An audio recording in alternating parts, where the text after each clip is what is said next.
pertanyaan mengapa saya ingin menjadi kepala departemen diakonia.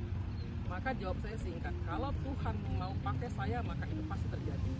Saya ingin menyampaikan bahwa saya salah seorang dari sekian banyak warga jemaat HKBP yang selama hidupnya hidup dalam kesederhanaan, dalam keterbatasan, dan cenderung miskin. Bukti dari itu adalah setelah saya tamat SMA, maka saya menganggur 7 tahun. Dan dalam masa berhenti sekolah itu saya bekerja di salah satu instansi, ketika itu bagian dari STT HKBP.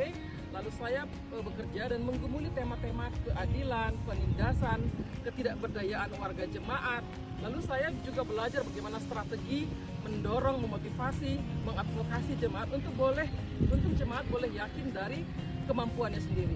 Bagaimana menopang jemaat untuk boleh percaya diri bahwa dengan potensi mereka boleh bangkit dari kemiskinan itu. Tentu saja salah satunya adalah lewat pendidikan. Itu makanya pintu masuk saya untuk maju sebagai kadep diakonia itu adalah kemiskinan. Di beberapa wilayah bahkan di Toba dan Samosir orang menjadi miskin itu justru karena tidak berpendidikan. Kita mengingat bahwa sejarah awal kekristenan di Tanah Batak, kekristenan bangkit diterima oleh orang Batak dan jemaat bangkit itu juga lewat pendidikan. Makanya saya sangat getol dengan pendidikan.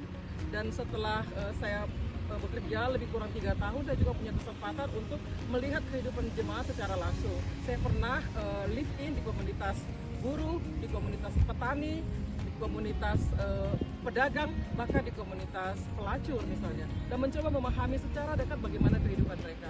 Di situ saya sadar betul apa artinya menjadi orang miskin.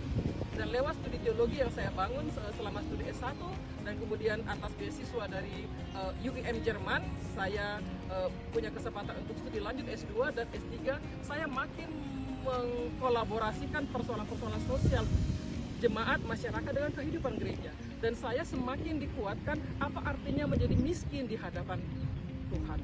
Dan itu sebabnya setelah selesai studi saya kemudian berinisiatif membangun sebuah lembaga yayasan, itu kita sebut dengan LCPK Indonesia, yang memang juga menggumuli tema-tema kemiskinan. Saya punya komunitas rumah belajar yang memberi pelayanan kepada anak-anak sampai kepada TK saat ini. Tetapi saya juga punya komunitas Part 33. Part 33 mereka adalah orang-orang yang sehari-hari bekerja dan menjajakan dagangannya itu di pesta-pesta. Mereka jual aqua, mereka jual kacang dan lain sebagainya. Itu mereka lakukan dengan semangat kerja setiap hari dengan harapan bahwa lewat apa yang mereka lakukan mereka boleh mendapatkan penghasilan untuk menghidupi keluarga mereka. Nah, hal-hal ini yang sebenarnya terlewatkan oleh gereja, pelayanan gereja pada masa kini.